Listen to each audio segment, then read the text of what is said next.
I'd like to welcome Donna Martin to my home in Pell River, British Columbia, where we're doing a series of tape recordings of on the topic of Hakomi, teaching Hakomi and learning Hakomi and the method itself. Donna Martin taught with Ron Kurtz for many years, taught at his side, was his primary teacher from 1990 onwards. And Ron died in 2011, and Donna is really considered the authority on Hakomi in the world right now. That might embarrass her a little bit, but I think that's how the community regards her. And so I'd really like to welcome her here and let you know also that this tape recording is part of a legacy project that was started with Ron's wife, Terry Toth.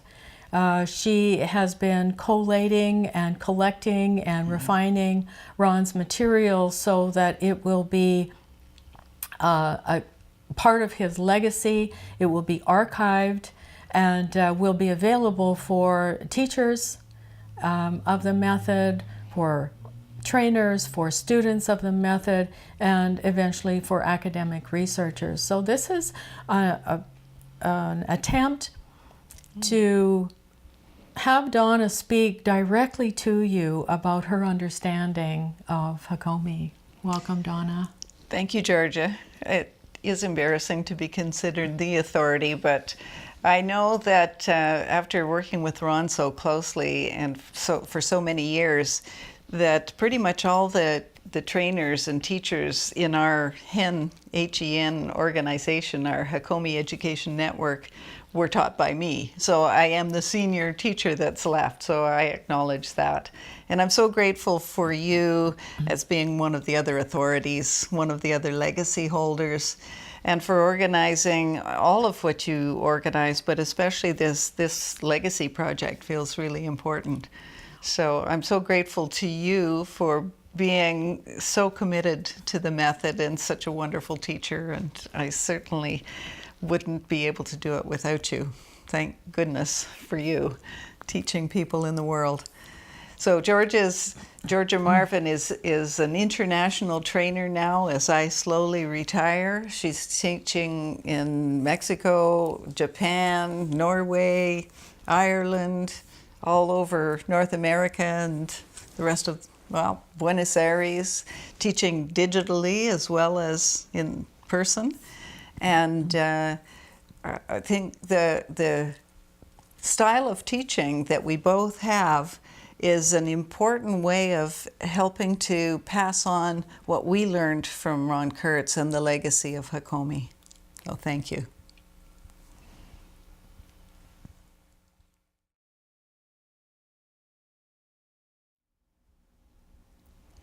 When I first started working with Ron, he was at a point in his life where he had separated quite a bit from the Hakomi Institute, which he had founded many years before. And he was really in between. He was traveling all over the world, which he'd always done. And he traveled, as you know, right through his ill health and right almost up to his death. But he was planting seeds of Hakomi all over the world.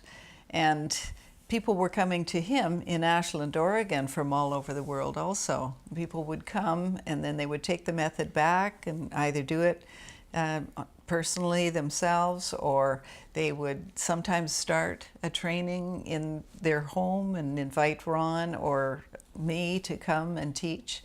And the organization that we now have, which I think formed about 15 years ago, which we call Hakomi Education Network, is a very widespread global organization.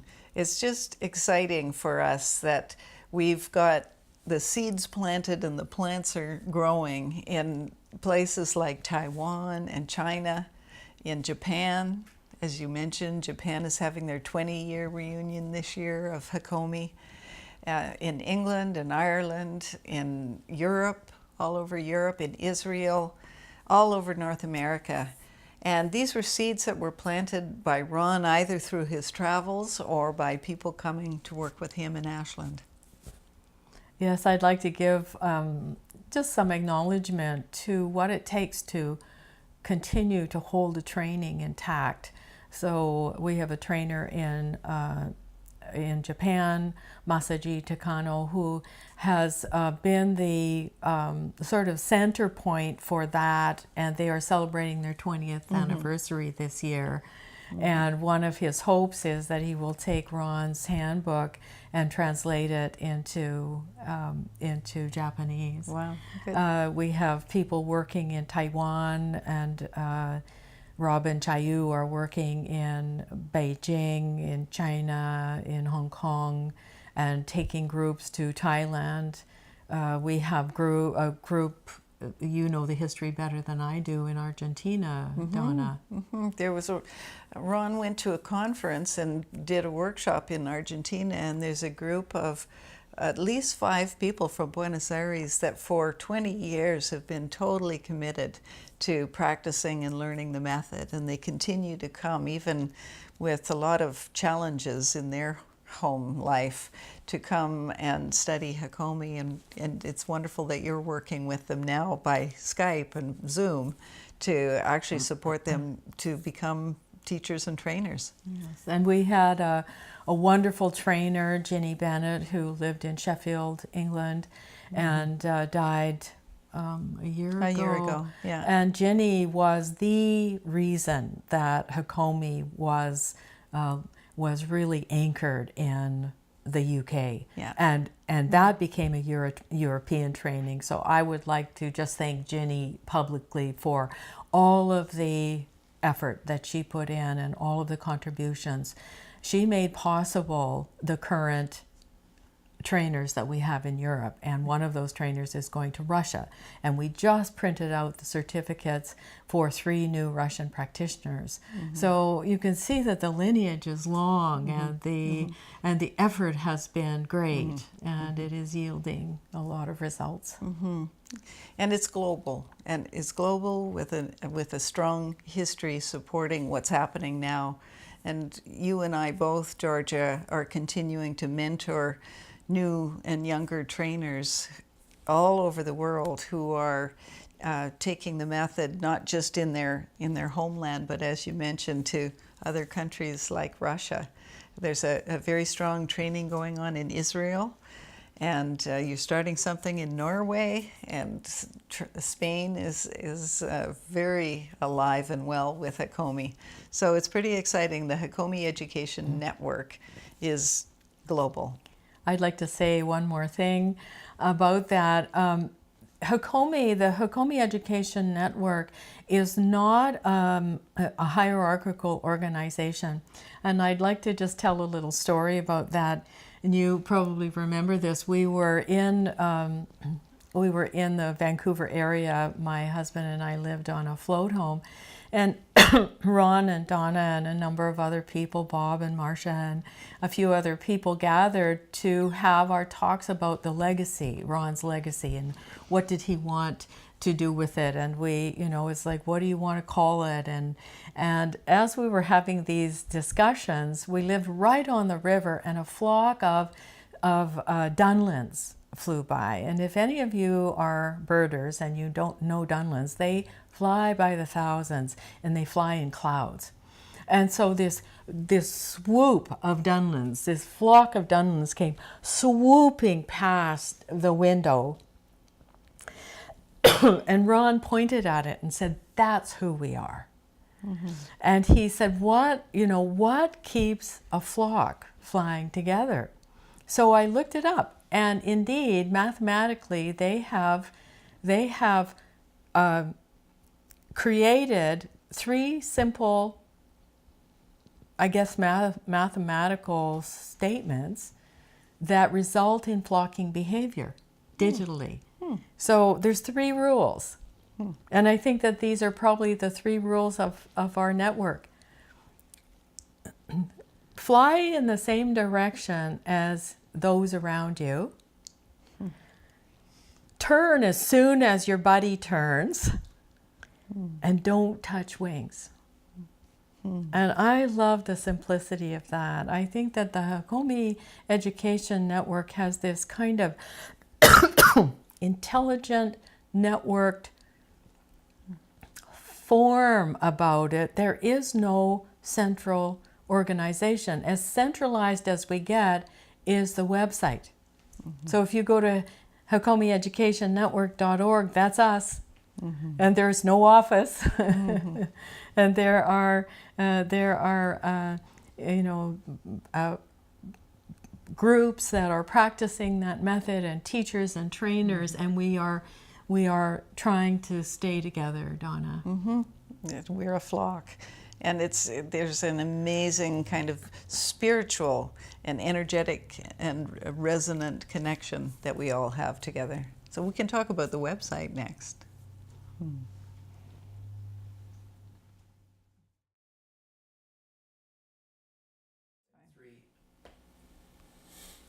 Ron Kurtz left a marvelous website, Hakomi.com, that his widow, Terry Toth, has taken over. And there are an infinite number of readings and resources and materials available to learn Hakomi from that website. So we're really hoping that not only trainers and teachers are accessing the materials and resources there, but that people interested in Hakomi and students at all levels will know about that website.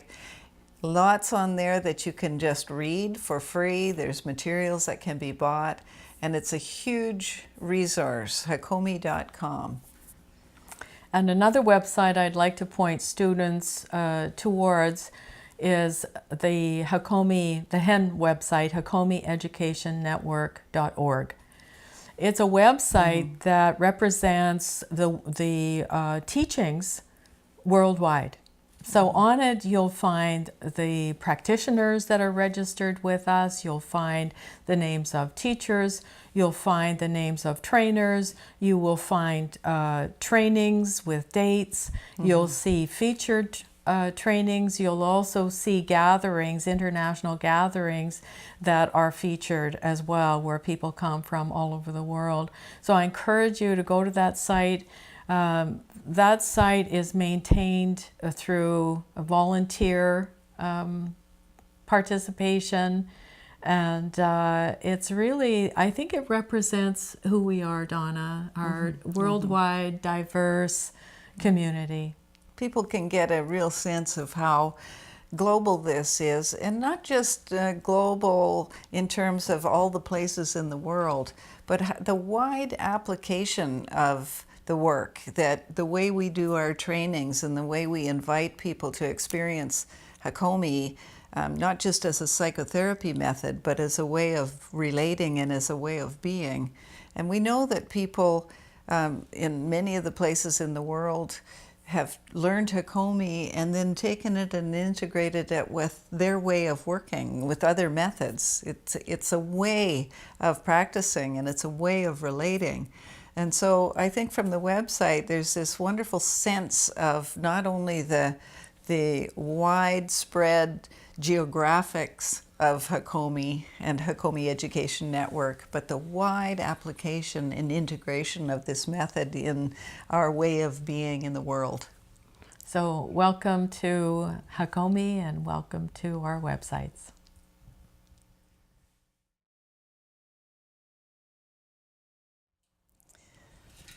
When I met Ron Kurtz, I had this feeling, and so did he, that we had some work to do together. And little did I know that it was going to take over my life. It became the sole way of working for me. I had been doing counseling in an addiction center. I had raised my kids.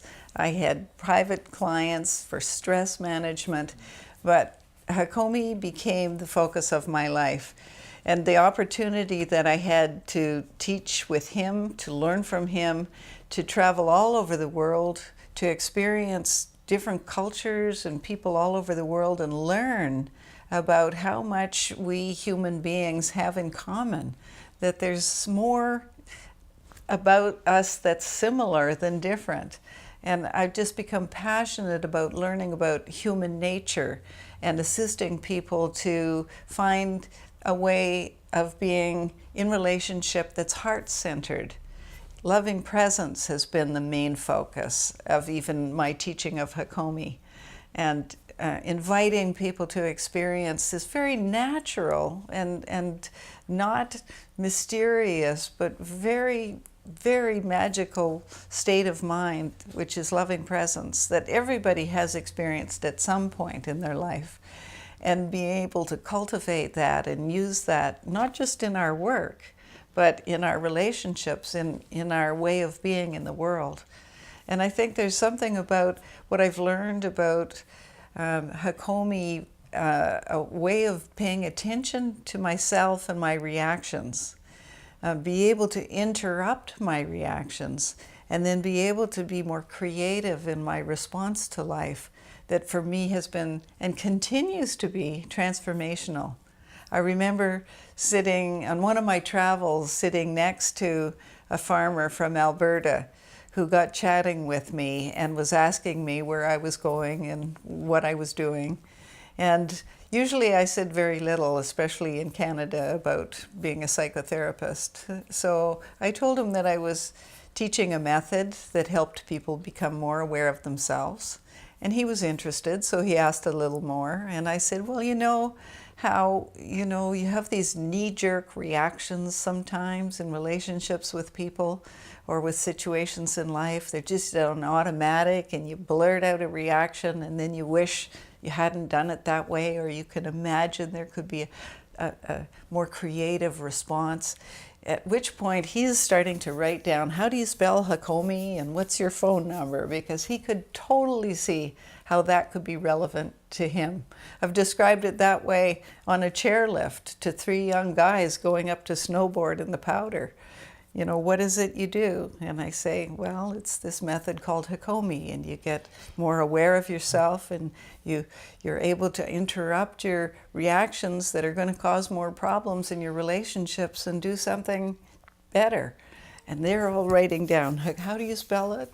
And I just know that people have learned from the group experiences that we've had all over the world, that being human and being with other humans in community in this really healing and therapeutic way is a missing experience for so many people. And it's just, it's impossible for me to give it up. I'm in retirement, but I keep doing it. I just love it.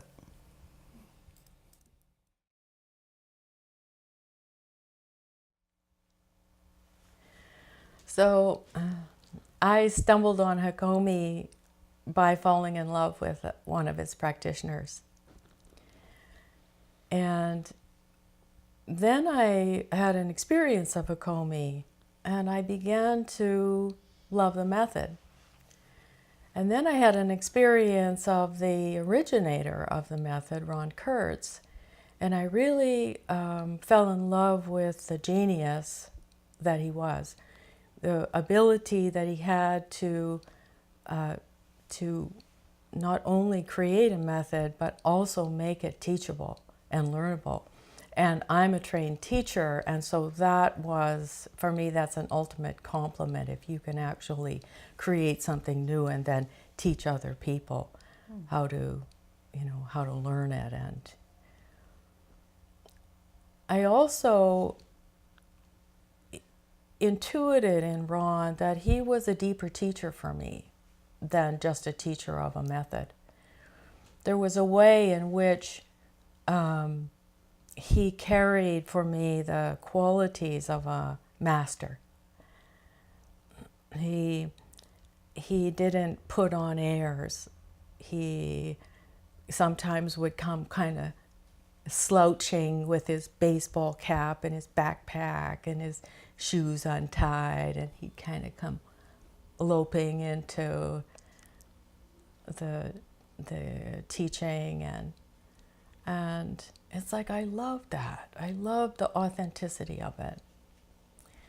And as we worked together, I became more engaged, more and more engaged. And I think that everything that I had trained in, I originally was trained to teach English literature. And so my love of poetry, my love of literature, my love of language fitted in, my love of metaphor. I understood psyche. I had a deep love early of Carl Jung's work, and I loved the depth and breadth of the psyche, and I felt like that was Ron's playground. And so the work really matched me in many ways. And because I lived with a man who was really the embodiment of Hakomi to me, our lives became Hakomi. We hosted Hakomi gatherings, we taught Hakomi together, and ultimately it became a way of living. And so for me, it's a way of living. And that's spiritual. It's like, how do you live? How do you be in this world? I try to be in this world in a Hakomi way, and I try to do that in being consistent and coherent and congruent in all the ways that I live. And ultimately, it helped me take my partner through the dying process.